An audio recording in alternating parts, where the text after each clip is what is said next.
Hello, everyone. Welcome back to another episode of Chasing Labels, or rather, spine number 140 of Chasing Labels. This is once again my second solo outing of this venture. Last time was my first solo outing, and I thought it went pretty okay. I learned some new things that I have to do when it comes to kind of the whole cadence of it all, the whole thing about not speaking too fast and the rhythm of it all and all that kind of stuff. It's a lot different when you're doing this yourself versus doing it with someone else, someone you can, balance off of, someone you can, kind of rely on if you need to take a break for a second or two, all of those things. When you've been doing it for so long in one way, you get used to it.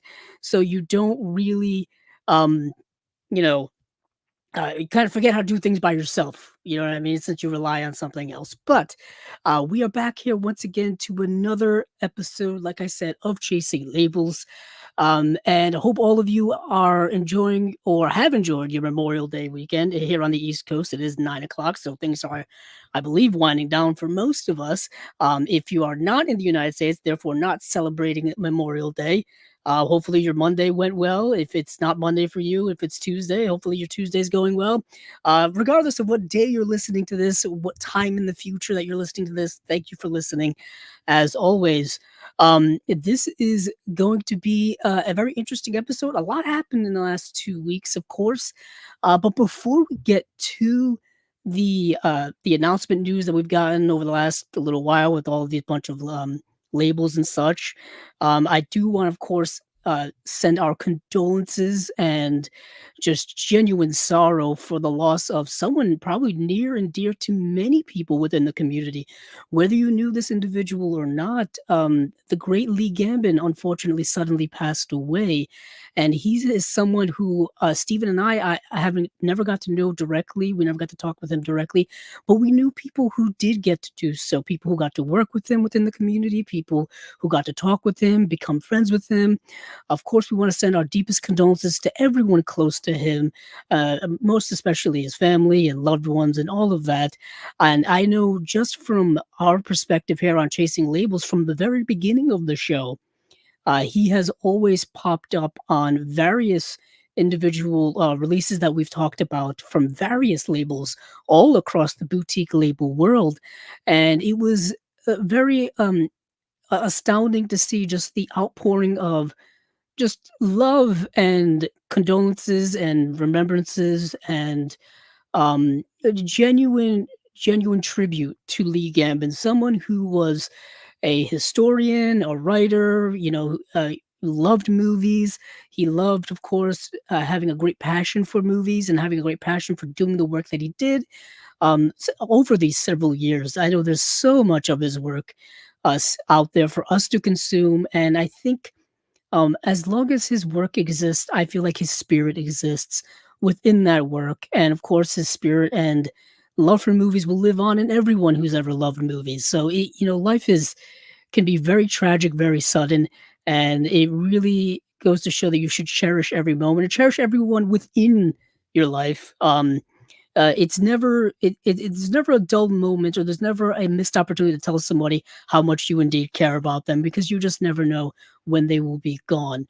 So we do want to wish our deepest condolences to the family and friends of Lee Gambin and just everyone affected by his great loss. Of course, so much great work of his to consume. If you haven't gotten to his work yet, or if you just know of him and you want to get to his work, there's probably tons of it out there. So, and a very sorrowful way to start this show, a very sorrowful way to start the previous show as well. But unfortunately, real life can impede on the things we love. So um, here on Chasing Labels, we will, of course, honor him by still continuing to talk about the movies and things that he loved. So, without further ado, let's get into what the announcements have been for the last, 2 weeks or so. Let's move into one of the slates. Let's just jump right in. Let's dive right into the Umbrella slate. Umbrella has changed up their model and changed up their way of doing things over the last little while. I know when we had Ari Harrison on a little while ago, well, gee, it was probably I don't know. The years seem running keep running into one another these days. But we when he had him on, I know they were in the midst of changing things up. They had so many labels, so many things going. Now their slates are a little bit smaller, a little bit more focused. And they're really into giving us these deluxe, amenities and whatnot. So there is a slate of movies from Umbrella Entertainment, and they are The Chain Reaction from 1980, The Emu War from 2023, Irresistible from 2006, Goodnight Mommy from 2014, and The Demon the Disorder from 2024. I believe all of these are coming with super deluxe collector's editions with extra goodies. I think except for looks like, look, I think they all are. Yes, they all are. So scratch whatever I was going to say about that. But for me, the main highlights of this slate of movies from Umbrella is going to be The Chain Reaction is an interesting film. I had never heard of it before, but the premise of it seemed a little familiar. It's apocalyptic type times, set in the 80s. Uh, so, an earthquake in rural Australia causes a dangerous leak at Waldo, a nuclear waste storage facility. Heinrich Schmidt, an engineer badly hurt in the accident, knows that the leak will poison the groundwater for hundreds of miles around and wants to warn the public. However, of course, big corporation doing bad things to the environment and to things like that, they obviously don't want it to get out. So what happens is this scientist escapes from this facility in the chain reaction, and he basically hides out with these people in the woods while slowly the effects of this biochemical release from this factory, this company gets released, and he's been affected by it, and they're trying to hunt him down. He's trying to stay hidden. The movie has kind of an exploitation vibe to it. I don't know if it is considered an exploitation film. It did come out in 1980, which seems like right in that exploitation wheelhouse. I don't know. I'm still a relative newbie when it comes to exploitation, so I'm not sure what constitutes an exploitation versus what doesn't. All I can say is that this film has Mad Max type of moments in it. There's great car chase sequences in it that are really good. Like the Mad Max car chase sequences, the loud engines, great editing, the great action, special effects and stunt work with the cars and with the people, all that kind of stuff. Those are the highlights for me in this movie. And of course, there's a whole environmental thing out there. There's a whole like, don't trust big corporation type of message that's in the film as well. It's an okay film. I just mentioned Mad Max. George Miller was a producer on The Chain Reaction, so uh, there you go. There's the direct connection to the Mad Max and exploitation, right there. Um, I think it's a pretty good film. If you're into kind of that exploitation type of stuff, it's yeah, it's entertaining. Check it out if you haven't seen it yet. It may be available to stream somewhere. I should probably check up on that. Um, yeah, the chain reaction. Let me see if it's available to stream anywhere. Yeah, it's available on Canopy. It's available on Plex, so you can watch it with tons of ads. Really, Plex I think is the worst of the streaming services when it comes to having ads. At least in my opinion, Tubi is up there, but at least Tubi it's less than, with Plex, you're gonna get like 8 or 10 ads every time you watch a movie. It's there's a plethora of them. But you can check out that movie on either Plex or Canopy. So moving on from there, let's move on to another of these films. I want to talk about Irresistible. Irresistible is kind of this romantic psychological thriller from the mid 2000s starring um who's it star? Oh, Susan Sarandon as well as um who is also in the movie? I think it's Sam Neill. Yeah, it's Sam Neill, Susan Sarandon, and Emily Blunt. Three names probably many of us know. A much younger Emily Blunt in this film. I believe this was a year before The Devil Wears Prada comes out. So she's very, young in this film. She's really good in the movie. Susan Sarandon, I think, is good. Sam Neill, I think, is good. The problem for me is the movie is kind of it's a kind of dull for a movie that's supposed to be this kind of thriller. So the premise of this movie is such: a wife and mother, portrayed by Susan Sarandon, is consumed by the thought that her husband's coworker is trying to win him away from her and their family. That husband's coworker happens to be Emily Blunt, Sam Neill being the husband, of course. And what you get is kind of moments of paranoia, moments of delusion, or perhaps maybe there's something real to that. That's kind of how they play up the whole suspense and question about it all. So you get that thriller aspect of it. The movie has a lot of random moments, a lot of random things in it that are kind of jarring and out of place, I would say, when it comes to kind of Susan Sarandon's paranoia and things like that. But if you like, these three people, in a movie, Susan Sarandon, Sam Neill, and Emily Blunt, check it out. I mean, check it out. It's got that 2000s thriller vibe to it, but it's a movie whose premise we've seen before. You know what I mean? We've seen these types of movies before. So moving on from there, I do want to mention another one on this list here from Umbrella, Goodnight Mommy. Goodnight Mommy is a movie that has been out here for a few years. By out, I mean like we've had a Blu-ray here in the US for a while.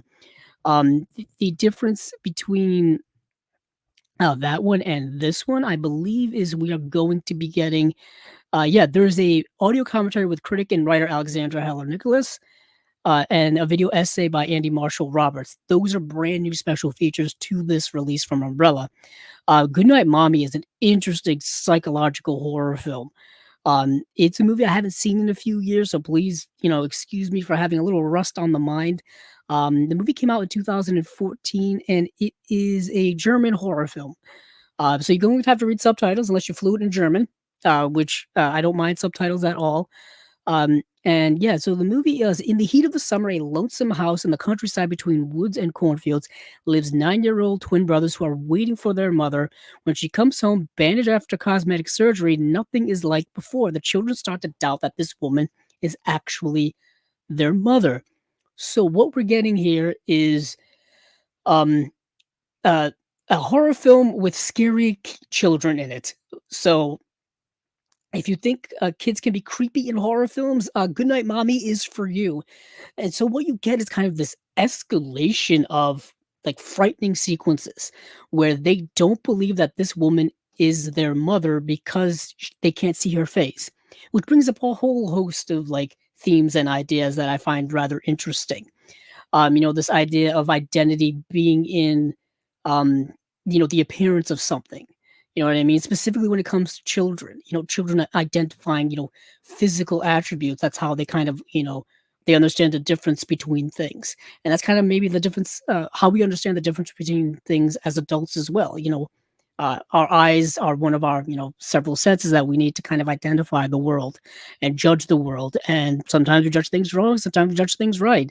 But what happens if that kind of gets thrown out of balance, specifically at a young, impressionable age, as children are?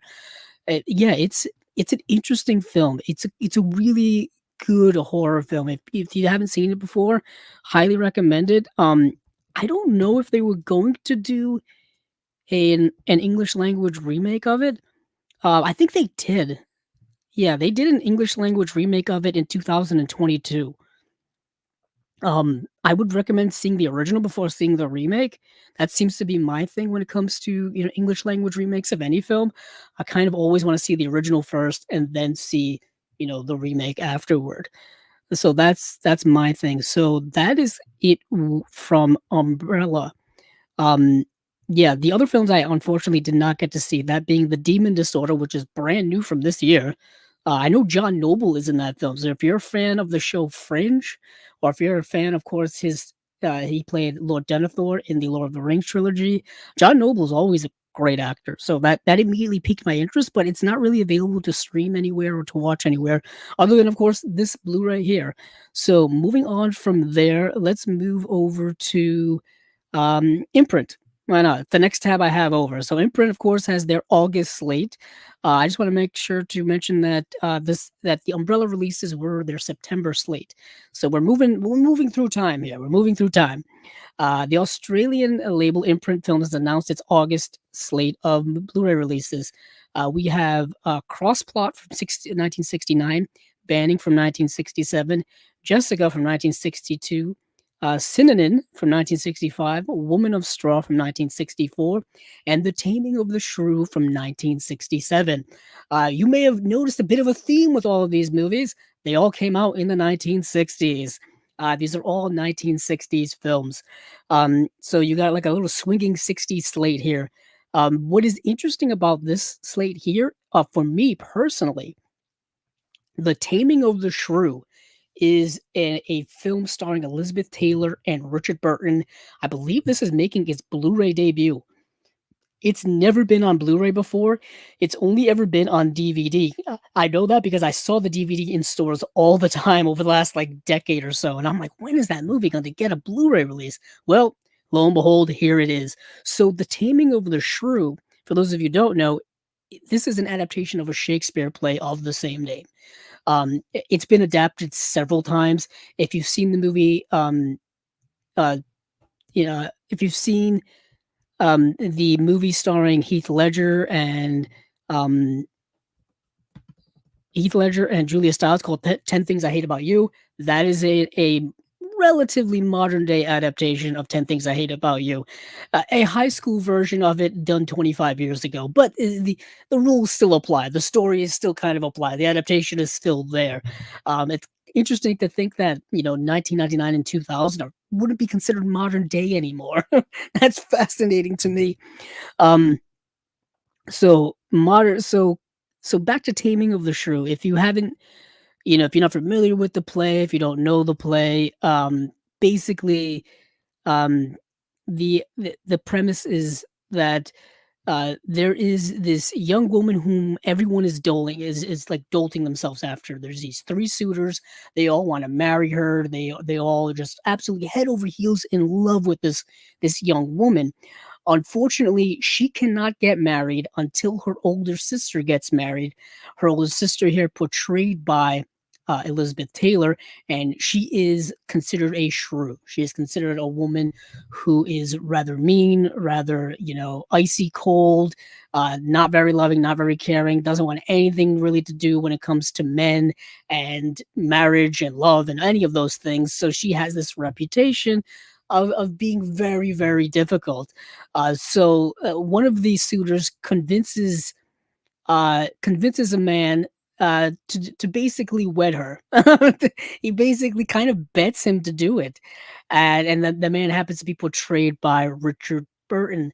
And the movie and the play itself is incredibly misogynistic, incredibly um, uh, unpolitically correct, if you will. It's known for being a very misogynistic story, and it is because essentially in the play and in the film, uh, they the Richard Burton character or the man who's, courting and basically forcing to marry him, kind of just like tortures the woman into obedience, which is a horrible, horrible story. It's a horrible way for any relationship to go. What I find most interesting about the movie is in its chauvinism, in its misogyny, it unfortunately it can be very modern in that aspect. It can this idea of misogyny and chauvinism and treating women in terribly abusive ways kind of goes through all the way to this day, and I believe this play goes back all the way to the late 16th, early 17th century, if my research is correct. There's been a bit of debate about when it was written, but still, you understand what I'm saying, several hundred years ago, and yet these themes still permeate our lives. So it's an interesting story. I can tell just from the other adaptations I've seen of The Taming of the Shrew.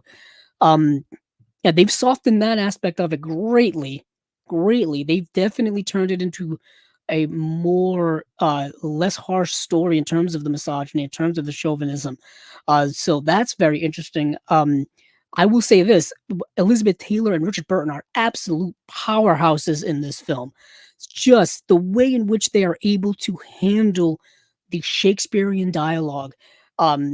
It leaps right off of the screen. Powerful performances. Just it's like you're watching a Broadway performance of this on screen. It's really incredible. The set design, the art design, the costuming, all of that. So obviously, it's a period piece.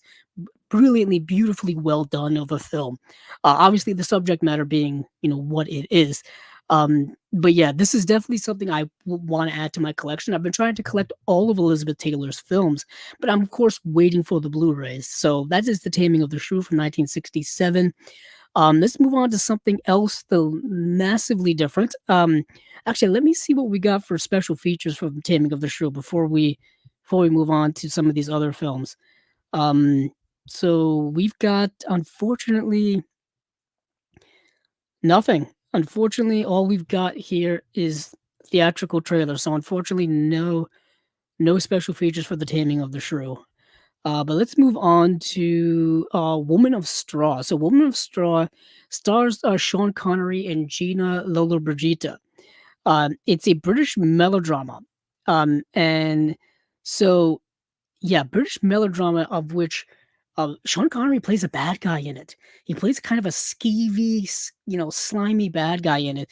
So eh, so Sean Connery is the nephew of this wealthy, rich guy, and Gina Lollobrigida is hired as this elderly man's, basically live-in nurse to take care of him and whatnot.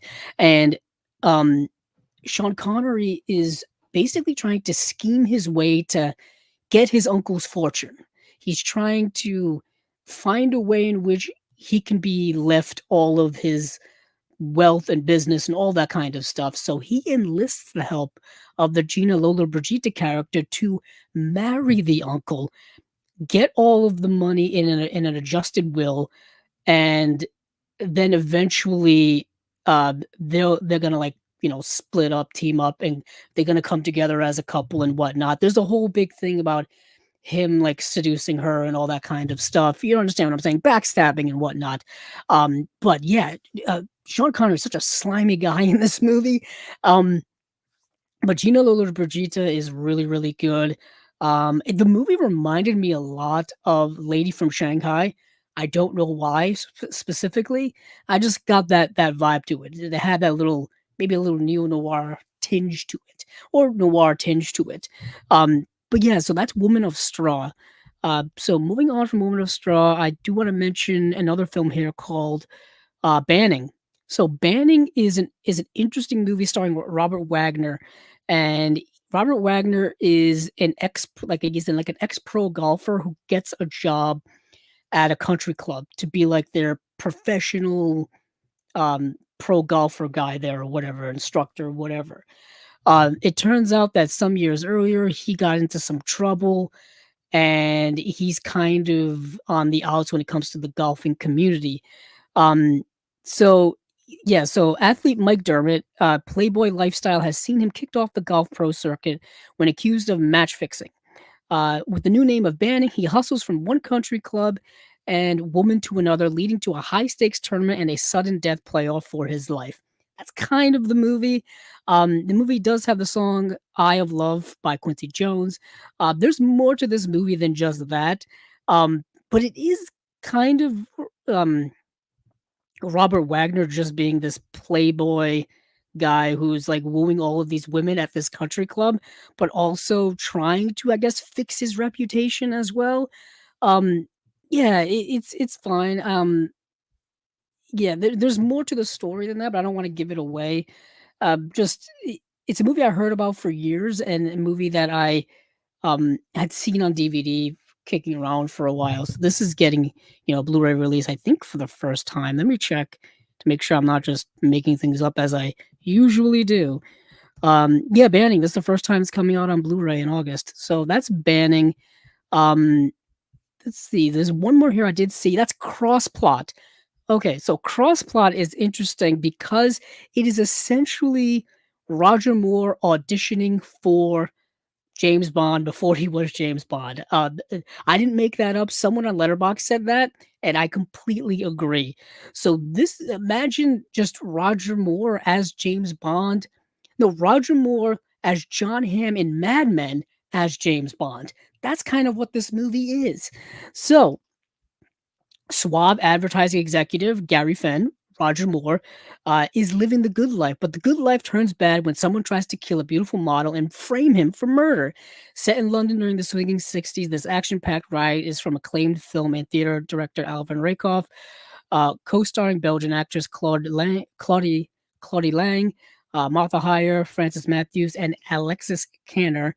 Um, yeah, it sounds like, something that is straight out of his TV series The Saint, which is kind of a James Bond-esque type of thing. And this movie came out in when did it come out? 1969, I believe. So, and this was 4 years. Um, let's see, yeah, Crossplot came out in 1969. So this was 4 years before his first turn as James Bond in, I believe, Live and Let Die. So, they're very close to one another. And this film has all of those types of things like rooftop chases and action fight sequences and car chases and Roger Moore wearing a suit. It's got all of those things in it. So it's a precursor to all that stuff. A fun little caper. Fun little caper. So that is it from Imprint. So okay, we've got Imprint, we've got Umbrella down. Let's move over to stateside. Let's go stateside. Let's go with Severin. Severin had a nice little announcement recently. Severin, of course, doing what they do best, coming out with another one of their box sets. Another one of their box sets. So we've got Danza Macabra Volume 3, the Spanish Gothic Collection, 4-disc Blu-ray set, available for pre-order now. And the four films are Necrophagus from 1971, Cake of Blood from 1971, Cross of the Devil from 1974, and The Night of the Walking Dead from 1975. So we've got some 70s Spanish Gothic horror. The cover art for this looks incredible. Kind of a shot right out of Creature from the Black Lagoon, mixed with a little Frankenstein werewolfish type of stuff. Really cool.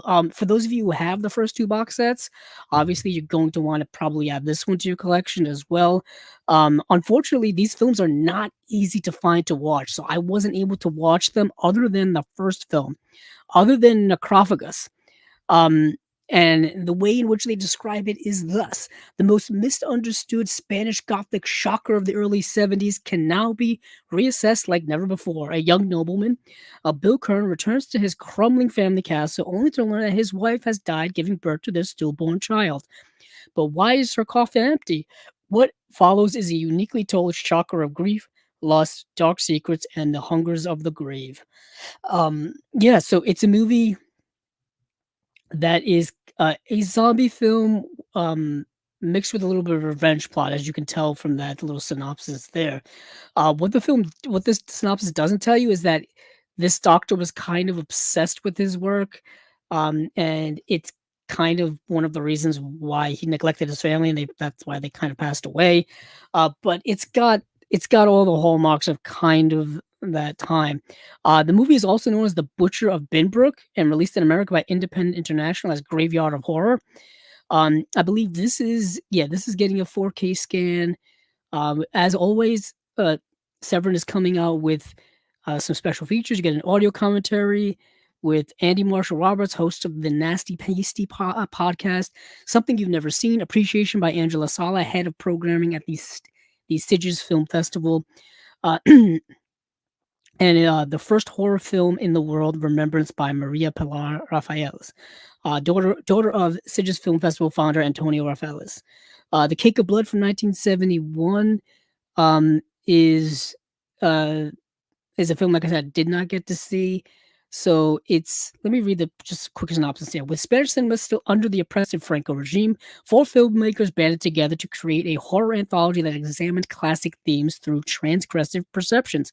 Directed by Maria Velez, Tarot stars uh, Tarot stars Julian Ugarte in a grim tale of fanaticism set in the Middle Ages. Eusebio Poncela and Marissa Paredes star in Victor Frankenstein, a unique take on Mary Shelley's classic, directed by Emilio Martinez Lazaro. Terror Among Christians, directed by Francesca Belmont, is a jolting vampire allegory set during Roman times.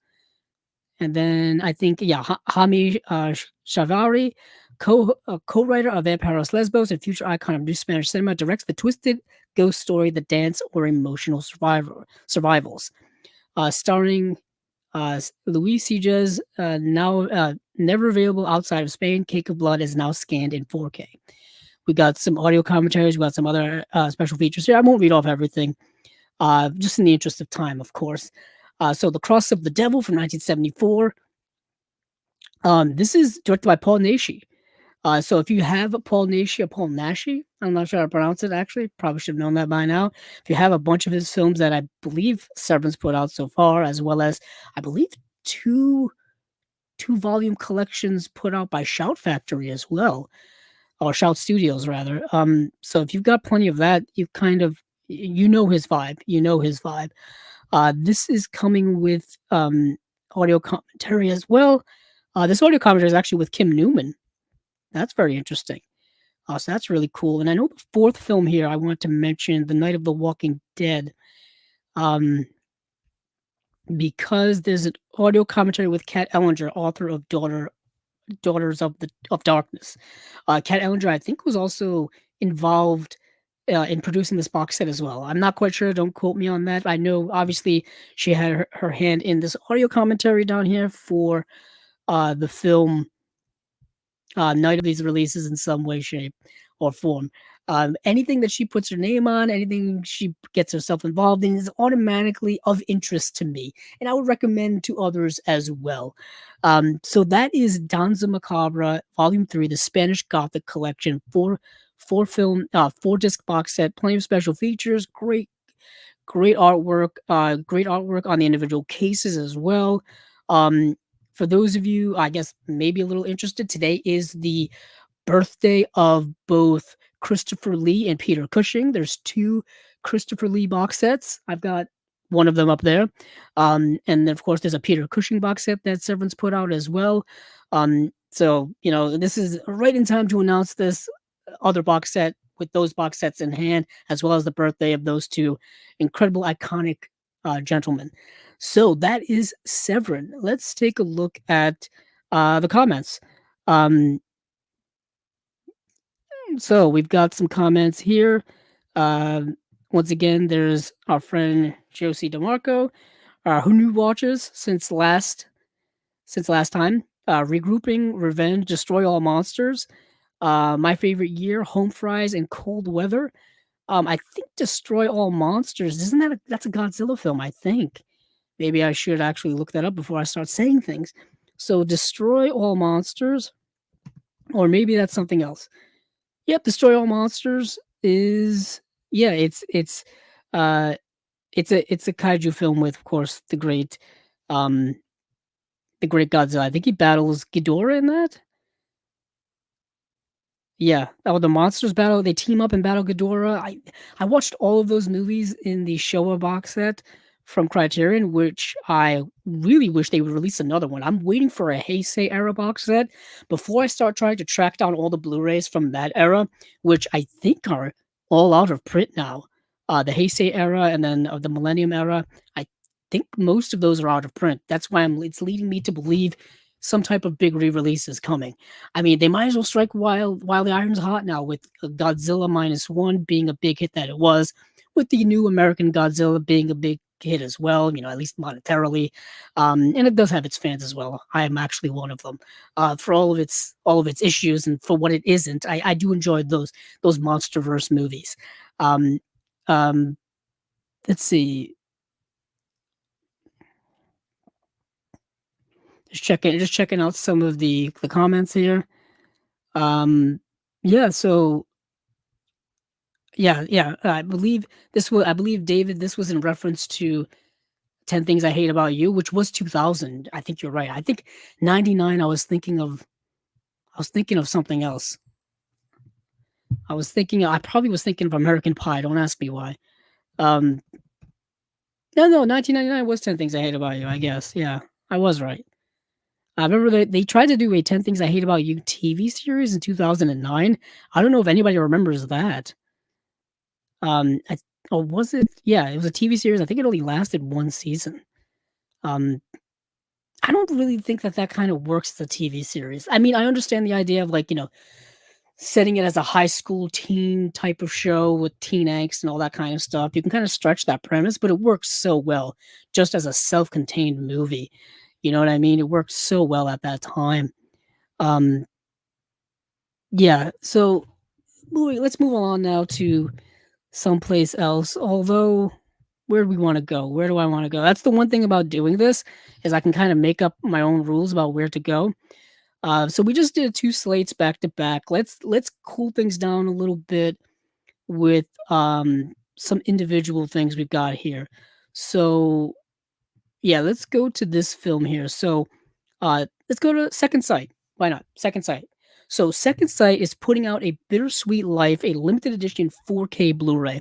As we all know, Second Sight's limited edition 4K Blu-ray sets are incredible. Not really sets, but editions are incredible. The artwork looks amazing. The packaging's amazing. Special features, the picture quality, all that's good stuff. So, A Bittersweet Life is a movie that we've actually talked about here on Chasing Labels before. It's a movie that's been released before. This is coming out July 8th. Bittersweet Life is from 2005. It's a movie directed by Kim Ji-woon.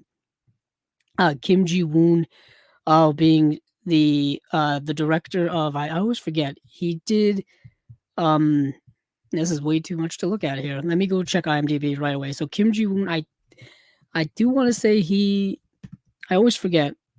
He directed the film, The Good, the Bad, and the Weird. That's his film. He also directed I Saw the Devil, yes, and then, of course, A Tale of Two Sisters. It I Saw the Devil and A Tale of Two Sisters. I know A Tale of Two Sisters Umbrella has put out already, and they've also put out an edition of A Bittersweet Life, and I know that because I have it. And I think we talked about this before. I think we did a whole video on this before when we had Ari Harrison on.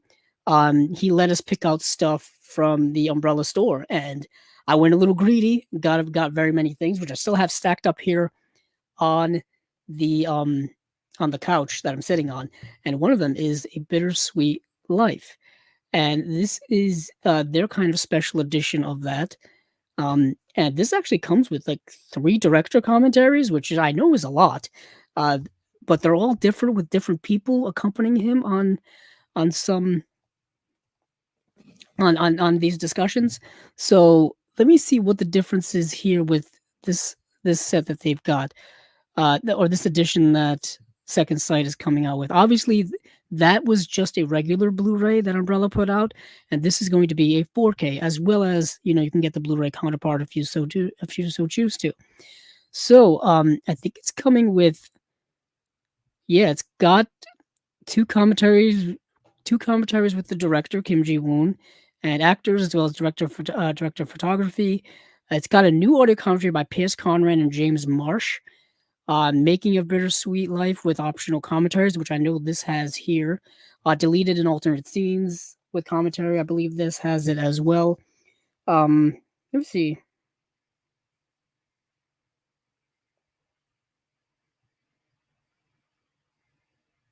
Yeah, the one thing that this is missing is the third commentary that this has. This has a third commentary with Kim Ji-woon and film critic Lee Dang-jin. The Second Sight edition does not have that, but I believe it has everything else, including a 120-page book with essays, as well as a rigid slipcase and 6 collector art cards. So, for those of you who don't have the Umbrella release and want this movie, this is the Second Sight one is pretty much the way to go. For those of you who've never seen the movie, the premise is a loyal gangster falls foul of his gang when he's assigned to keep watch over the young mistress of his crime boss. Things take a violent and bloody turn when he is unable to carry through on in order to dispatch the girlfriend and her new lover. Yeah, I talked about this movie rather in depthly when that Blu-ray from Umbrella came out. Really good film, really good film. Getting into kind of organized crime and things like that. Um, this guy who is assigned this really, what is considered probably a lesser job of watching over the mistress of his boss, and when he doesn't fulfill his commitments to that, and or when circumstances dictate otherwise, um, things go south. Things go south very quickly. You don't mess around with those types of situations. You really don't. Um, oh yeah. I'm just checking up comments again. Oh yeah, that's no problem, David. I have no problem. I get my years confused all the time, anyways. 99, 2000. Um, the older you get and the more distant you get from those years, things just you know change. Also, we don't care about math around here, really. I mean, this isn't math class anymore. Keep those days in the past. This time of year, I see everybody like graduating college or graduating high school and things like that, and it brings me back to all of those just awful times I had with just the anxiety of crunching for math exams and English papers and history exams and all this kind of stuff. It brings all that anxiety flooding back to me. So we won't be doing any math here. So we keep that all at bay. So let's see, where was I? Oh, yeah, Second Sight's release of A Bittersweet Life. Um, Once again, Second Sight has a great track record with their releases. Wholehearted, you know, endorsing that. So let's move away from there. Let's move on to another individual release, and this is by Milestone. And Milestone is a company we've talked a little bit about here and there. They're teamed up with Kino to for distribution's sake. So you can probably find a lot of Milestone releases on Kino's website. Sometimes they're included in those seasonal sales that they have, which are really great if you want to like just scoop up a bunch of cheaper Kino releases. And Milestone will sometimes sneak in there. Um, I know that because sometimes I see them, but I have another Milestone release here, and this is Piccadilly. So Milestone put out the movie Piccadilly, the I believe this silent film starring Anime Wong, and this is just I think the only Milestone release that I currently have is this one. So I know that they do pretty good work. They do pretty good work, and they put out very unique, very underseen films, um, undervalued films. Probably, I know there's not a lot of Anime Wong on Blu-ray at least. I know that Kino put out their Anime Wong box set, which I still need to get. My birthday is coming up. I may get that at some point. I'm always hoping that it'll sneak into one of their sales and I'll able to get it for cheap. But that's just me wishful thinking. Just me wishful thinking. But the movie that Milestone is putting out is a movie called Bless Their Little Hearts from 1983. An interesting, small, focused film. um, yeah, it's very interesting. So, it's a very neo-realistic film. Um, yeah, let me just read the premise of it here on Letterbox to give you a sense of what it is about. Let's see if I could scroll up through my diary on here. There it is. Bless Their Little Hearts. This is directed by Billy Woodbury. Charlie Banks, chronically unemployed, struggles to find dignity and meaning for life in poorer districts of South Central Los Angeles. So, right from that premise, you're getting something that is incredibly focused on thematically right away on the group of kind of the working poor, the working impoverished, but specifically in this case, it doesn't mention it here. This is an African American family dealing with that. So you get a little extra kind of thematic depth when it comes to racial issues of the time and racial issues really permeating through this day when it comes to the impoverished community and just the working poor and stuff like that. And the movie is shot, like I said, in a neo-realistic style, so it's raw, very raw. It feels very John Cassavetes esque in that regard. It there's a lot of scenes that I feel like perhaps are improv or just kind of they just kind of go with what's going on in the scene. Um, Not very structured when it comes to plot, and I think that that's the point. This is supposed to be a slice of life film, and Bless Their Little Hearts is a unique of that. I believe it's part of kind of a black film renaissance of that time, of that era, of the 70s and the 80s, maybe kind of that post black exploitation era of cinema when things maybe get a little more serious, if you will. At least that's been my impression of it. But the movie is available to stream right now on Canopy. It's available to stream on the Criterion channel. Obviously, this Blu-ray is coming out. When is this Blu-ray coming out? Actually, This Blu-ray is coming out July 23rd. July 23rd. I'm always bad with mentioning release dates. If there's something I've ever mentioned and I forget to mention the release date, just go to Blu-ray.com and they'll tell you when it's coming out or when it's come out. That's one good thing about that. So bless their little hearts. Very good film. Highly recommended if you're into kind of that raw neo-realistic style of cinema. Um, yeah, it's really really good. So let's move on to Kino. Actually, why not? So we were just talking about Milestone. Milestone's teamed up with Kino. Let's just talk about Kino straight up. First, we'll get into kind of their general stuff, their stuff from their Kino Laura Studio Classics line, because they have some regular stuff from their regular line that I want to talk about, which is the real highlight of Kino for me this week is that stuff. So, in the future, sometimes in the ethereal future, they will be putting out a 4K UHD of The General's Daughter, starring John Travolta, Madeline Stowe, James Cromwell, James Woods, Timothy Hutton, and this is a movie that came out in 1999, going back to 1999 again. It's a bit of a theme here. At 1999, directed by Simon West. Simon West, I think, is probably most known for directing Con Air with Nicolas Cage, as well as a bunch of other well-known actors. If you've seen the movie, you know.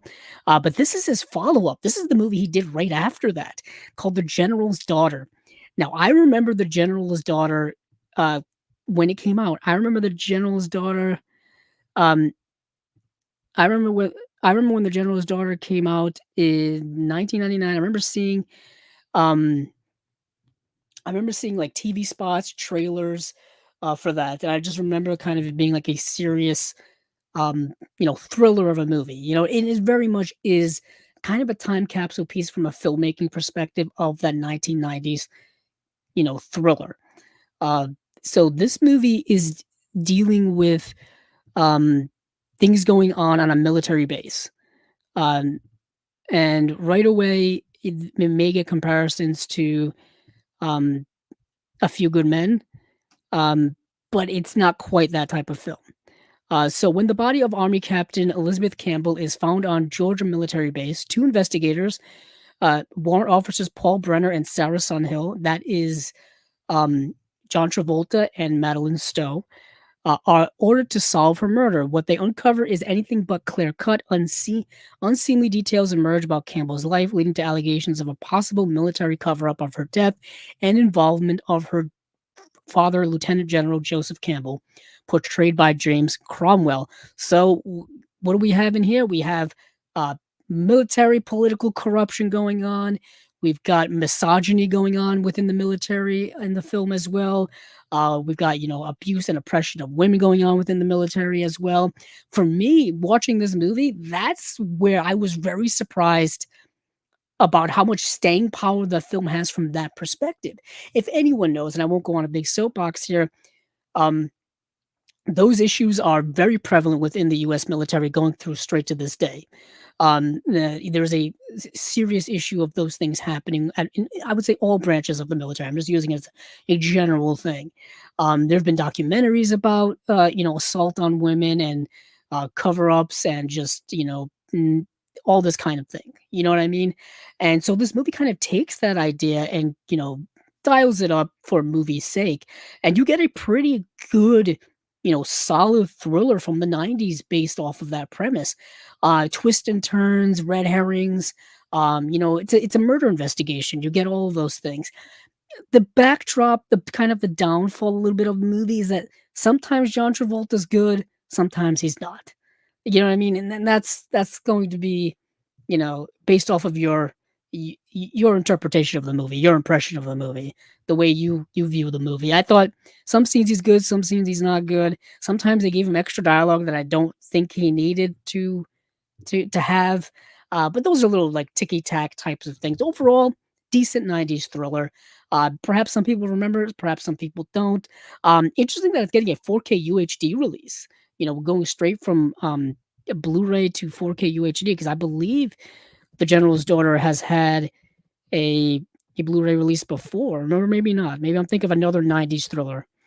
Yeah, The General's Daughter did have a Blu-ray release in 2021. June 29, 2021 by Paramount. Okay, so this is part of that Paramount deal that Kino has. That makes a lot of sense now. See, all the pieces are coming together. Um, yeah, it is a serious issue movie.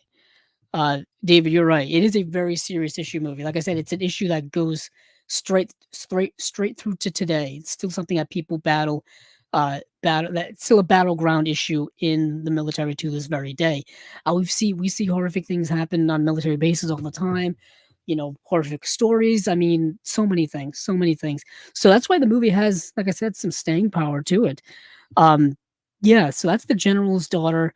What else is going on with Kino? What isn't going on with Kino? That's the better question. So, they just announced the details about their release of In and Out, which I think we covered before. Steven and I covered that before.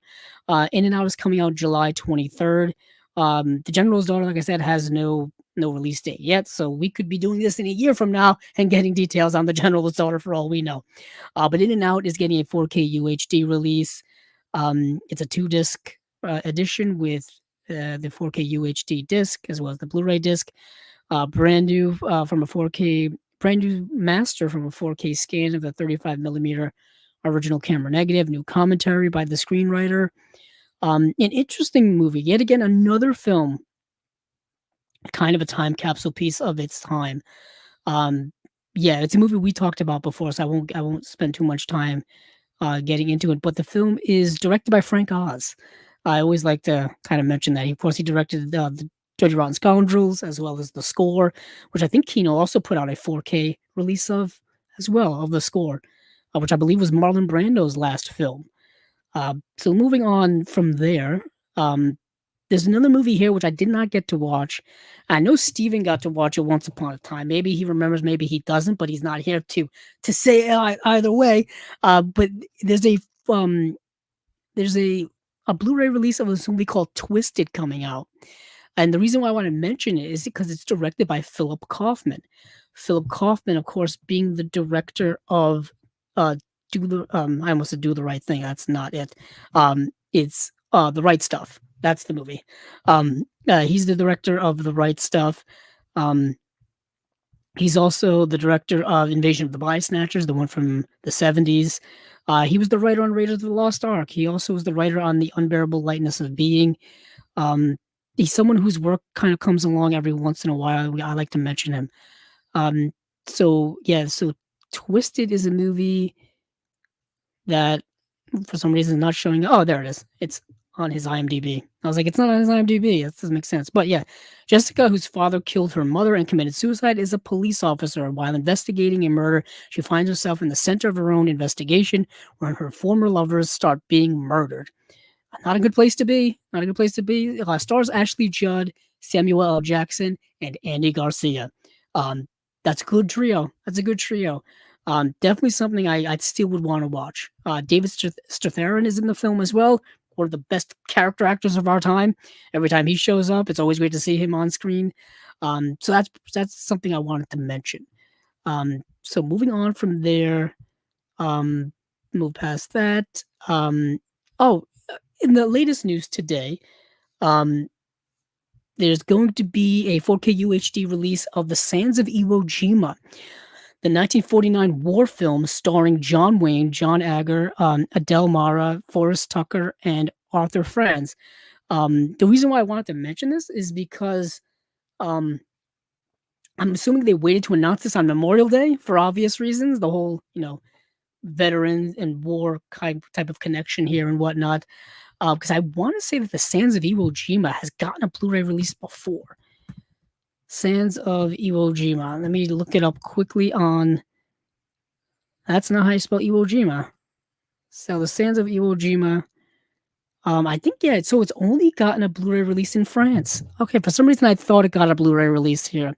There's been so much of those that post-war, like 1940s, 1950s, World War II films have gotten Blu-ray releases over the years. Some in good quality, some in not so good quality.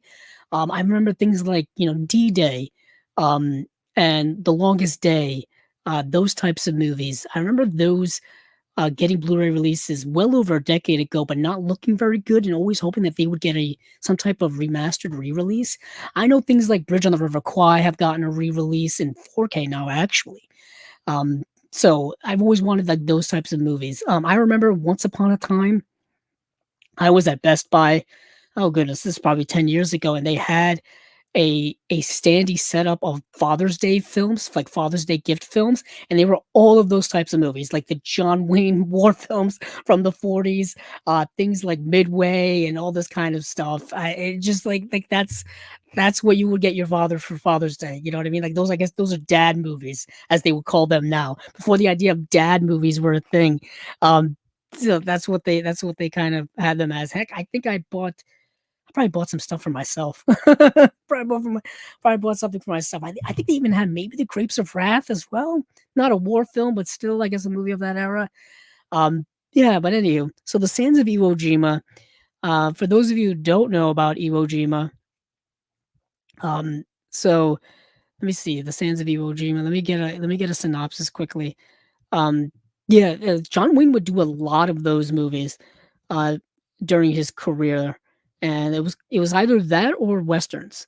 Uh, that's kind of what John Wayne is mostly known for. It was that westerns, like Civil War type pictures.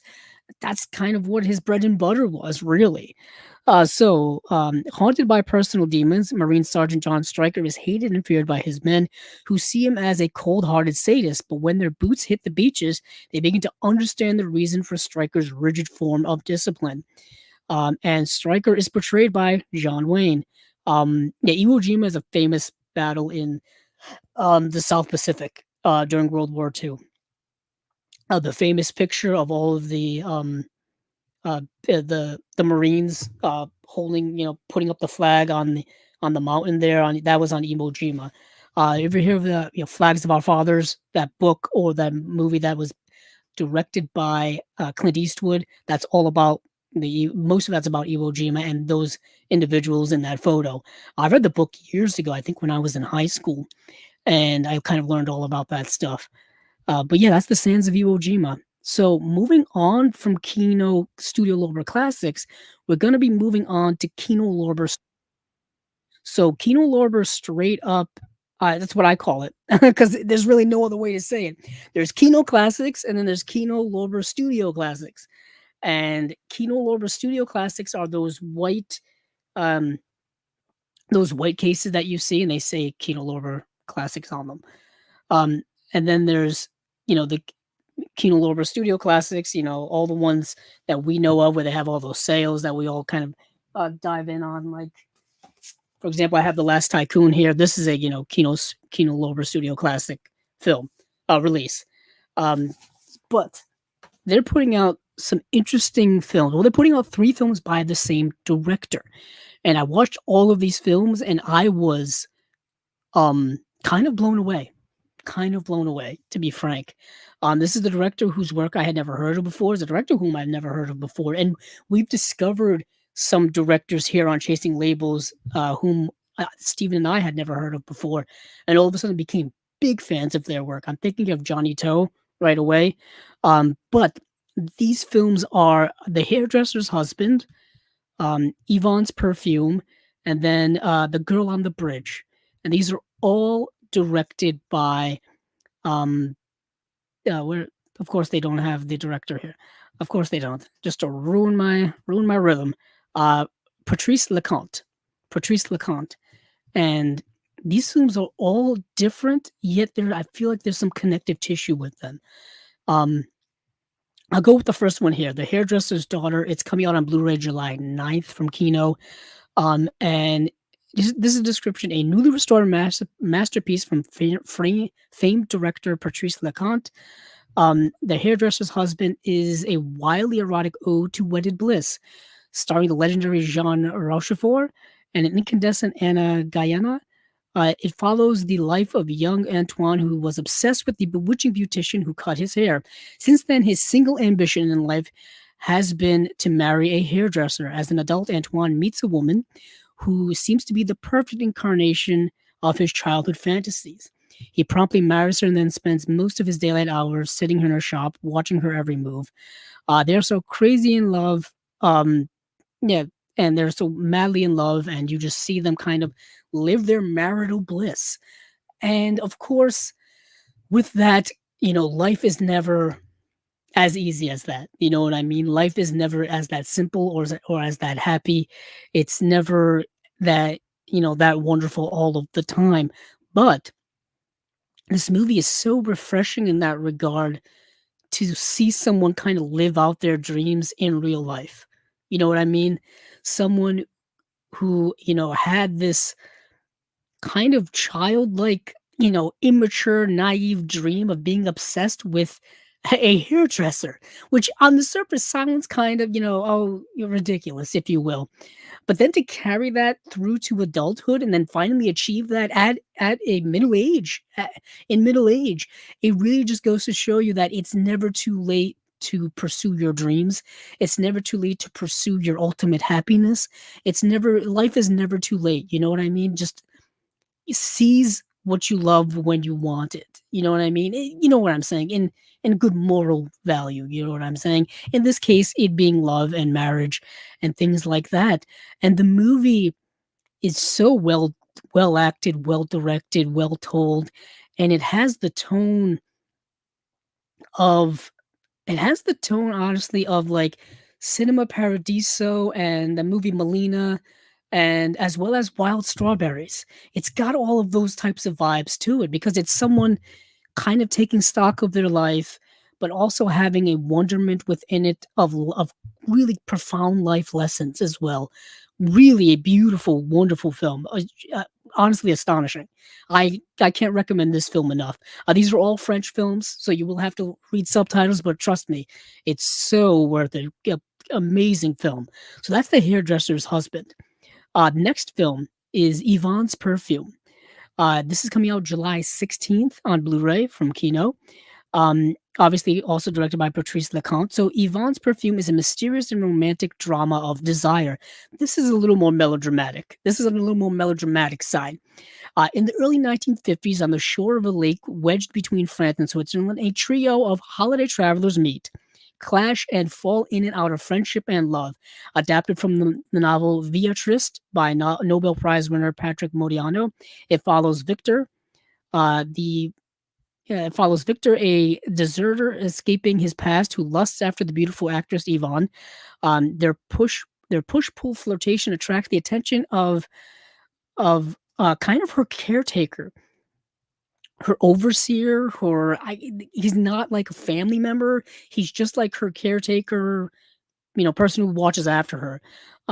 Dr. Menth is his name, played by Jean-Pierre Mariel, who can't help but insert himself into their tryst. Their idyllic holiday can't last forever. And that is kind of, once again, this pursuit of otherworldly things um, doesn't last very long. You know what I mean? And also, it has its ups and downs. This type of passionate love and lust and young love and lust, specifically in Yvonne's Perfume, it's a roller coaster ride. It's a roller coaster ride. It can be as passionate as all heck, and it could be just as aloof as air. You know what I mean? It can go either way, and this movie is very much in that regard. And it's an interesting journey of these three characters and their relationships with one another, and just how in a very short amount of time, all so many things can happen. So that's Yvonne's Perfume. And I don't think it's as quite a good a film as The Hairdresser's Husband, but still very good. Very good. And then you have the third film here by Patrice Leconte, and his most stylish film, I think, is The Girl on the Bridge. Came out in 1999. So you got a movie from 1990 in the Hairdresser's Husband, a movie in 1994, Yvonne's Perfume, and then you got a movie in 1999, which is our lucky number of the day, is 99. Is The Girl on the Bridge. This is coming out July 23rd. I kind of wish these would all come out on the same day. It'd be nice to get them all at once, but I guess I got to wait a week in between them. So this movie is entirely in black and white, gorgeous cinematography, stunning cinematography in this. Um, let's see. It follows. Uh, Yeah, shot in gorgeous black and white, it follows the whirlwind courtship of carnival knife thrower Gabor and lonesome wanderer Adele. Despairing of her future, Adele leaps into the Seine before being rescued by Gabor and unexpectedly becomes the new assistant and target for his act. Um, and what is interesting about their relationship is that for some mystical, magical, otherworldly reason, they're each other's like good luck charms. Like when they're together, good things happen for them. The act is very successful. Things go so well for them. They're traveling around, the show's going well, all of these things. When they're apart and when they're distant, their lives kind of fall apart. Very interesting. The film never really delves into why that is. It's kind of like serendipity, really.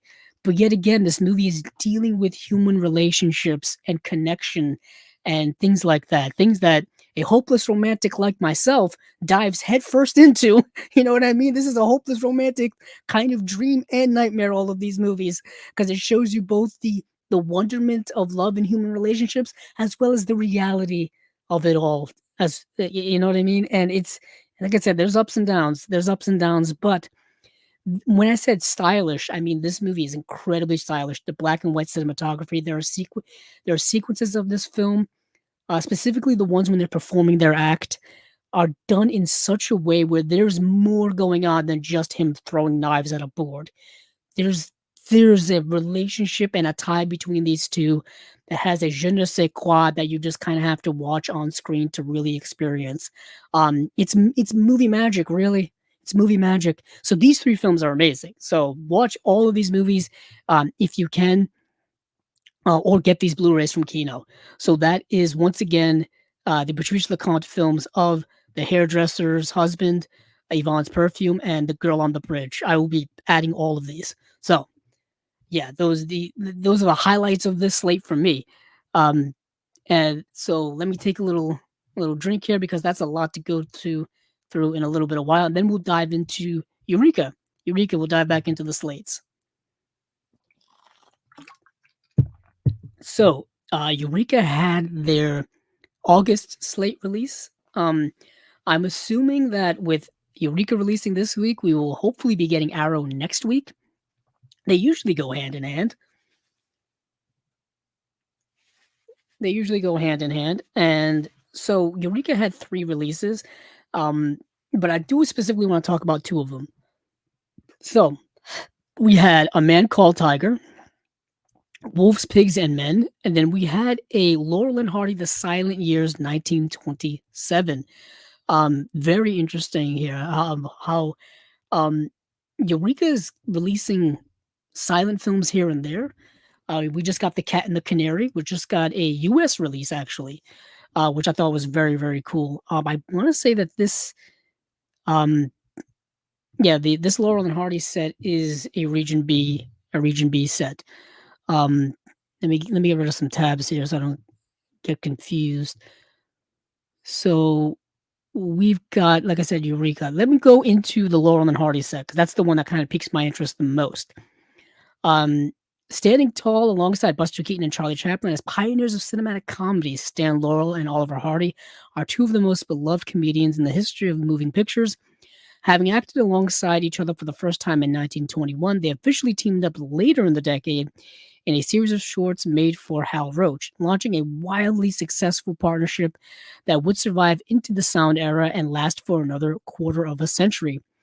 The collection captures the duo's earliest misadventures on screen, chronicling their journey from their first films together, The Lucky Dog and the aptly titled 45 Minutes to Hollywood, to dawn of their official partnership in 13 shorts released throughout 1927. So there's a total of 15 shorts in this collection here, which is a lot. I think they're all getting 2K restorations. Yeah, all getting 2K restorations. This is coming out August 19th. I think these are all coming out August 19th, actually. And I just want to see, yeah, it is a 2-disc set, which kind of makes sense. I mean, they're like 18 to 20-minute shorts. So it would make sense that they would be on, you know, 2 discs or so. So let me go into, um, yeah, so we've, like I said, 2K restorations. Um, let me go into what's all entailed on here. So the set contains the following shorts: Lucky Dog, 45 Minutes from Hollywood, Duck Soup, Sleeping Wives, Love 'Em and Weep, Why Girls Love Sailors, With Love and Hisses, uh, Sailors Beware, Do Detectives Think, Flying Elephants, Sugar Daddies, The Second 100 Years, Call of the Cuckoo, Putting Pants on Philip, and The Battle of the Century. So those are all the shorts in here. I have to admit, I haven't seen a lot of Laurel and Hardy's work. I It's something I want to give into. Something I want to dive into at some point. Especially specifically, I want to start, of course, with their silent era stuff and move forward. That's kind of the way I like to dive into certain iconic individuals within cinema history. I do want to check. I believe there was a Laurel and Hardy box set that was put out by. Actually, there's a few Laurel and Hardy box sets. So we've got the Laurel and Hardy Year One box set put out by Flicker Alley, which contains films from 1921 to 1951. That was put out last September of 2023. And then we've got, I want to say, Laurel and Hardy. Um, yeah, we have the early solo films. Yeah, we have Laurel or Hardy, early solo films of Stan Laurel and Oliver Hardy, also put out by Flicker Alley. These are films from 1914 to 1926. This came out in January of 2021. All right, so now let me get to the one I actually remember. um, there's Laurel and Hardy, the definitive restorations, and this is put out by Kit Parker Films. And these films are from 1927 to 1937. This has 21 movies. This came out in 2020. I remember people talking about this when it came out. I remember specifically Brian Sauer from Just the Discs talking about this. Um, yeah, I believe he got this at the time. Um, yeah, so there's what with this set that's coming out from Eureka, there's 4 Laurel and Hardy sets, so plenty of Laurel and Hardy, movies and shorts and things to go around. Oh, I gotta catch up. I gotta catch up on getting some of these. I'm always behind. I'm always behind when it comes to all these things. It's there's just never enough time to catch up. There's never enough money to catch up. There's never enough shelf space to put all these things on. Luckily, with Chasing Labels here, we try to keep up with at least letting people know what's out there. All of these Laurel and Hardy sets are out there. Um, all these other things are out there. So at least people have some semblance of knowing what's out there to get. So that is the Eureka Entertainment Laurel and Hardy set. The other movie I wanted to talk about was A Man Called Tiger, starring Jimmy Wang Yu, from One Armed Swordsman, and directed by Lo Wei, the man behind the smash hit Bruce Lee vehicles The Big Boss and The Fist of Fury. A Man Called Tiger is a martial arts extravaganza released at the height of an international kung fu craze, better known as 1973. So Chin Fu is a former martial artist who suspects his father's apparent suicide was actually a cold-blooded murder. His desire for answers and revenge leads him to Japan, where he becomes entangled with the Yakuza. With the aid of his fellow countrymen, Lu Han Ming, and a nightclub hostess, Chin Fu sets out to infiltrate Tokyo's underworld, expose a criminal conspiracy, and uncover his father's true fate by any means necessary. Um, yeah, long rumored to have been planned as the third collaboration between Lo Wei and Bruce Lee before Lee made his directorial debut with The Way of the Dragon. A Man Called Tiger instead became a vehicle for another martial arts superstar in Jimmy Wang Yu. Um, this is a Golden Harvest film. So if you're wondering if it's Golden Harvest versus the Shaw Brothers, it's a Golden Harvest film. The way I watched this movie is someone uploaded it to YouTube in 6 parts. So there's 5 15-minute parts and 1 1-minute part. Don't ask me why there's 1 1-minute part. But anywho, the movie's only like 75 minutes long. It's super short, cuts to the chase. Actually, this will tell you right here. There's a new 2K restoration of the original Hong Kong theatrical cut, which is 79 minutes long. So I was close. I was close. And there's a new 2K restoration of the extended export version of 112 minutes. Okay. Of course, you get the original audio. There's 2 audio commentaries here, one by Frank Zhang. And then there's another one here by action cinema experts Mike Leader and Arn Venema. Of course, you get the limited edition booklet, which has writing in it, limited edition slipcover as well, limited edition poster that comes with it, all the usual stuff you get from Eureka. Um, Speaking of which, I'll say I thought I had some Eureka stuff here on the couch that I could show off. I probably do, but in the interest of time, I'll move on. So that is the kind of the two Eureka titles I want to talk about. The other film I didn't get to watch, so I don't know much about it. Um, I think it's dealing once again a Yakuza film, which is pretty cool. And that film would be Wolves, Pigs, and Men. So that's three from Eureka Entertainment. And I guess where does that leave us with now? Let me see. Let me check my notes. I think that leads us to Criterion. Yes, it does. Um, yes, it does. Let's go to Criterion. Why not? Why not? We've been here. We've been here a little while. We've been here a little while. So let's see what Criterion has for their August titles. After having such a hot release slate for June and July, I think we're settling down a little bit, even though August is still a hot month weather-wise, depending on where you live. This is a little bit of a cooler release slate from Criterion. We've got 5 films. We've got 2 Albert Brooks films. We've got a Martha Coolidge film. We got a re-release of a Bernardo Bertolucci film, and we've got a double feature here by Kira Muratova. So let me just say what all these films are. So we've got Mother by Albert Brooks. We've got Real Life, also by Albert Brooks. We have Not a Pretty Picture by Martha Coolidge. The Last Emperor by Bernardo Bertolucci. And then we have a double feature of Brief Encounters and The Long Farewell by Kira Muratova. Let's start with some Albert Brooks stuff. Let's start with Real Life. So I believe this is the directorial debut of Albert Brooks. I think many people know who Albert Brooks is. I don't know if I need to kind of explain myself. He, of course, Albert Brooks is a comedian, actor. He's been in many movies and many things since the 1970s, including Saturday Night Live, I believe. So this is his first kind of foray into directing. This came out in 1979. The movie's titled Real Life, and it's a movie way ahead of its time, way ahead of its time. So it's meta, and it's kind of a play on what we know now as reality TV. So, decades before reality television reigned supreme, there was Albert Brooks' debut feature, Real Life, a brilliantly deadpan, stylistically innovative satire about the perils and pitfalls of trying to capture the truth on film. The writer-director plays Albert Brooks. He's playing himself, kind of. Well, a narcissistic Hollywood filmmaker version of himself. Uh, uh, you know, who plans to spend the year in Phoenix embedded with Warren and Jeanette Yeager, portrayed by Charles Grodin and Francis Lee McCain, and their 2 children, deploying an arsenal of cutting-edge equipment, including the over-the-head Entonnoir 226 XL camera to capture an American family's ordinary day-to-day, chronicling the project's disastrous fallout as the meddlesome Albert can't help getting too close to his subjects. This pioneering mockumentary is more relevant than ever amid today's media landscape. That is quite a description on the Criterion website, but it's all accurate. This movie is, like I said, way ahead of its time. Meta.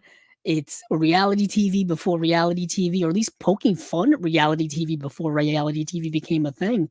And what you get here is Albert Brooks playing this guy who wants to make this reality show, or this reality documentary, actually, and just documenting the daily life of this family. And he wants to do it, I think, for like for a specific amount of time. I can't remember how long it is, but he wants to do it for a specific amount of time and kind of just document it and then turn it into a documentary.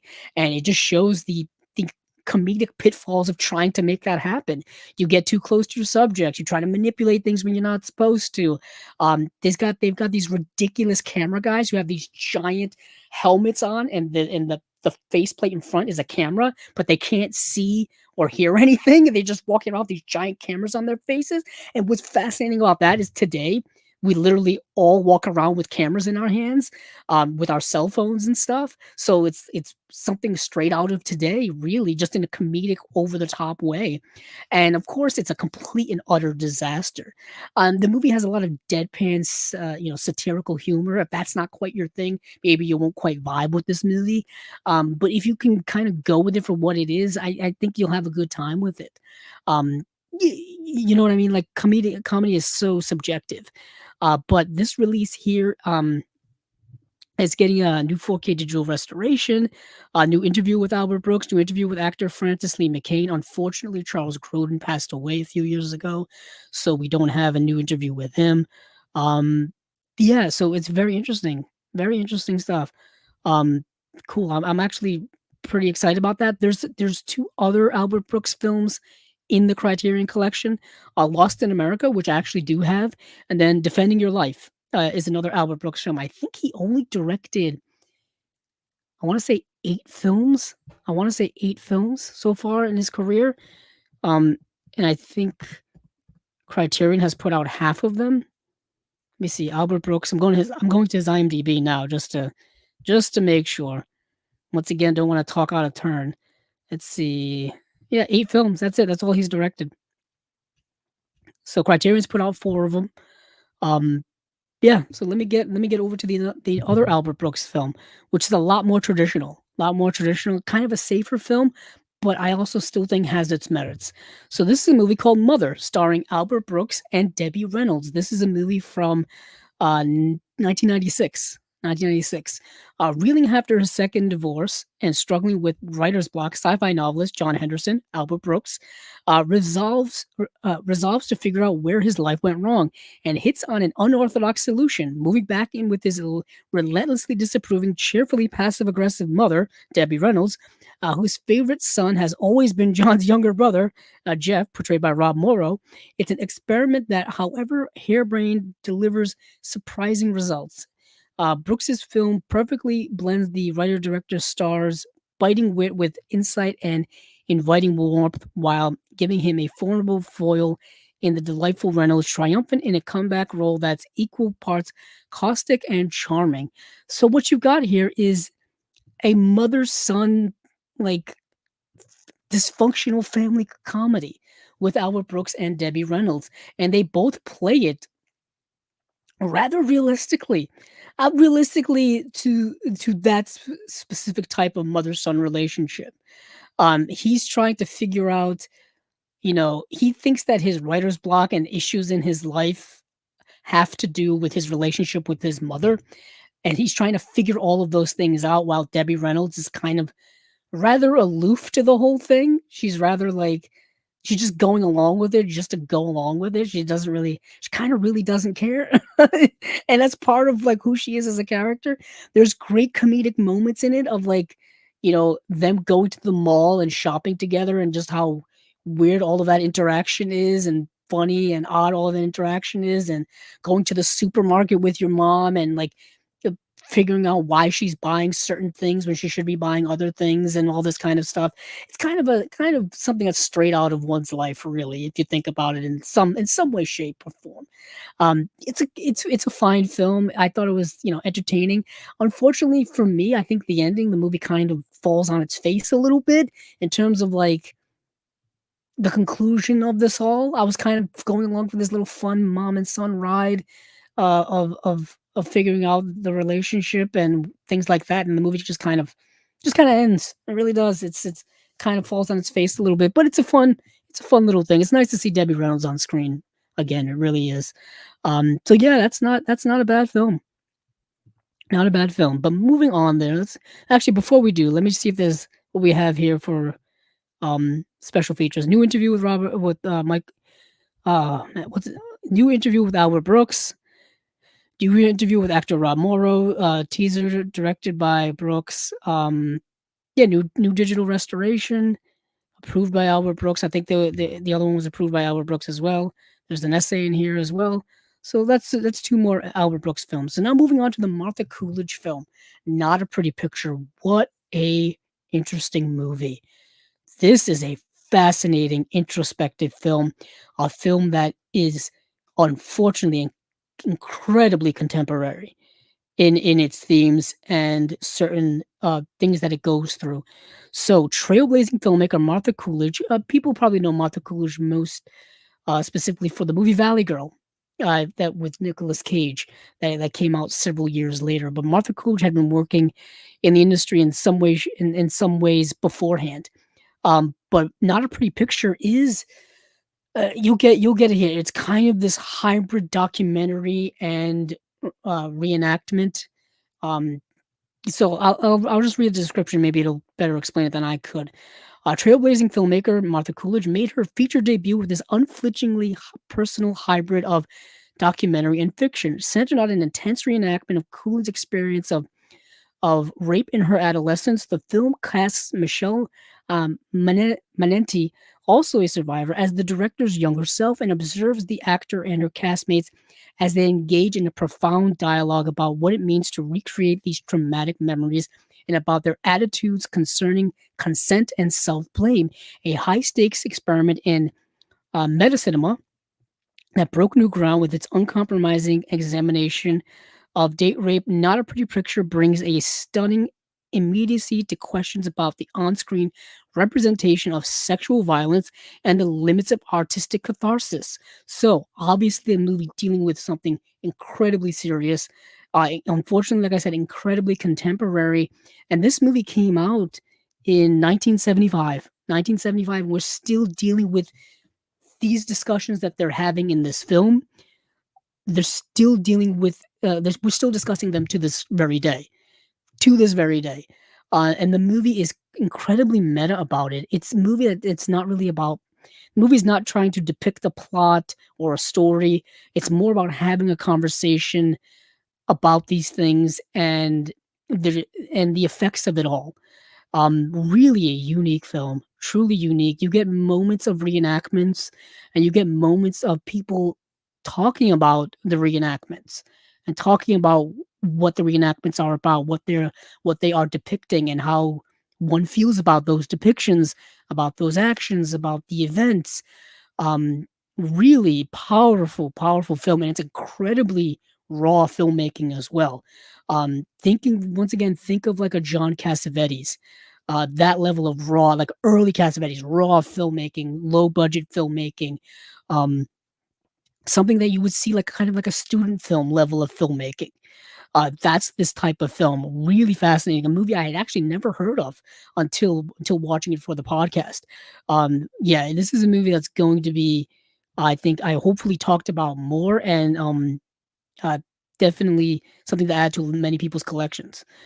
So it's getting a new 4K digital restoration. There's an interview with Coolidge conducted by filmmaker Allison Anders. Very interesting. I actually really want to see that. Old Fashioned Woman, a documentary by Coolidge about her grandmother. Interesting as well. And then there's also an essay on here by Molly Haskell. Yeah, very interesting. I believe where did I watch this? Let me go check my letterboxd right away, just so I can give people a sense of um where to watch this film if they're interested in it. Um, let's see. I want to say, yeah, I want to say the Criterion Channel, but perhaps not. Let's see. No, it's not. Actually, unfortunately, it's not streaming anywhere. That's why this Blu-ray is kind of super important. It probably should be streaming, but it's not. Yeah, I've gotta get more Martha Coolidge in my collection. I still don't own Valley Girl, and I know you speaking of Eureka, Eureka put out a nice edition of that I kinda wanna get my hands on as well. I know that Shout Factory put out one a few years ago, but I think the Eureka release has some extra features that the Shout Factory doesn't have, something like that. Um, so, yeah, that's Not a Pretty Picture. That's kind of like the crown jewel of this release slate, in my opinion. The Last Emperor we've talked about. It's a movie that it's an upgrade of a Blu-ray that they put out before. Arrow just put out a Blu-ray release of this. A big actually, didn't Arrow put out a 4K of this release? Hold on. Let me see. The Last Emperor. Last Emperor. Yeah, The Last Emperor had yeah, it was a 4K release by Arrow. I remember because I think our buddy Scott Sasla worked on the art for that. Um, So, yeah, so so this is kind of, I think, just a re-release of that Blu-ray, but with obviously better picture quality because this was an early Blu-ray. This was probably one of the first Blu-rays that Criterion ever put out in 2008. That's how old the Blu-ray is. And if I remember correctly, let me check the special features on that Blu-ray. Oh wow, that's pretty old. Um, it's actually quite stacked for a Blu-ray release from back in that time frame. But this is getting a plethora of kind of, follow up, not follow up, but um, crossover, uh, carrying over. That's what I meant to say. Carrying over. It's a 4K digital restoration. Um, 218-minute television version of the film. If the movie wasn't already long enough, you can have it in much longer length. There's two documentaries about the making of the film. There's an archival interview with Bernardo Bertolucci, interview with composer David Byrne and cultural historian Ian Baruma. There's an essay in here. There's all kinds of stuff. But if you have the Blu-ray, you kind of understand just the package that you're going to get here with this. I've always loved this movie, The Last Emperor. I've seen it several times. It's probably one of the first Blu-rays I ever bought from Criterion. I still have it in my collection. It's a Best Picture winner, if I remember correctly. It's based off of a book, which I've always wanted to read. And yeah, it's about the last emperor of China. That's what the movie's about. Um, beautiful film. Just visually beautiful film. Probably looks amazing in 4K. I do not have the Arrow release, but I'm pretty sure that probably looks amazing in 4K. Um, when it comes to the difference between the Arrow release and this release, I'm not quite sure. In terms of special features, usually Arrow kind of does their own thing with their special features. So you would have to kind of look at that. But usually the special features that are on the Criterion are exclusive to them. So you may have to have both releases to get everything. I'm not quite sure. I'm just kind of talking out of turn when it comes to that. But let's move on to the last Criterion announcement, and this is the double feature: Brief Encounters slash The Long Farewell, two films by Kira Muratova. So I want to say at least one of these has had a Blu-ray release before. Let me see, or at least yes. So Brief Encounters has had a Studio Canal release from last year. And I know that because I think I watched it and we talked about it. Yes. Nadia is a young woman who travels to meet the noted geologist Maxim. She takes a job as a household maid before discovering Maxim is romantically involved with the town official Valentina. Ivan, oh boy. Ivanovan, oh boy. Ivanovian. That was rough. That was real rough. I apologize. The heartbroken Nadia departs before Maxim can return, leaving him and Valentina to pursue their romance. Um, yeah, so this has a Studio Canal release, and then I think the other one also may have a Studio Canal release as well, The Long Farewell, or at least it has some type of release. Let me check. The Long Farewell. Uh, actually, the Long Farewell had a Blu-ray release from Studio Canal last year as well. A single mother is confused by the changes in her teenage son who has become distant since spending summer vacation with his father. Um, yeah, so the movie both dealing about relationships and kind of coming to terms with things not being what you expected or things changing. I've seen both of the movies, and that's kind of the general gist I get from them. Uh, Brief Encounters came out in 1967. The Long Farewell came out in 1971. They're both getting new 4K digital restorations. There's interviews with Scarlett Elena Gorfunkel and Isabel Jacobs. Archival interview with director Kira Muratova. I believe all of the feature those are the same features that were on the Studio Canal releases, I believe. So you're not really missing out on anything there. This is only a Blu-ray release, uh, whereas I believe the other films I talked about, actually no, Not a Pretty Picture is just a Blu-ray release. The Last Emperor is just a Mother is a Blu-ray release. No, Mother is a 4K release. Real Life is a 4K release. Okay, so we've got one, two, three 4K releases and two Blu-rays from Criterion. Okay, that makes a lot of sense. But back to the Brief Encounters and the Long Farewell. Yeah, two really good films. Um, yeah, they're uncompromising, uncategorizable. These are both Ukrainian films. Nobody made films like Kira Muratova, uncompromising and uncategorizable. The Ukrainian iconoclast, that's a great word, withstood decades of censorship to realize her singular vision in hypnotically beautiful, expressionistically heightened films that remain unique in their ability to evoke complex interior worlds. Her first two solo feature films, Brief Encounters and The Long Farewell, are fascinatingly fragmented portraits of women navigating work, romance, and family life with a mix of deep yearning and playful pragmatism.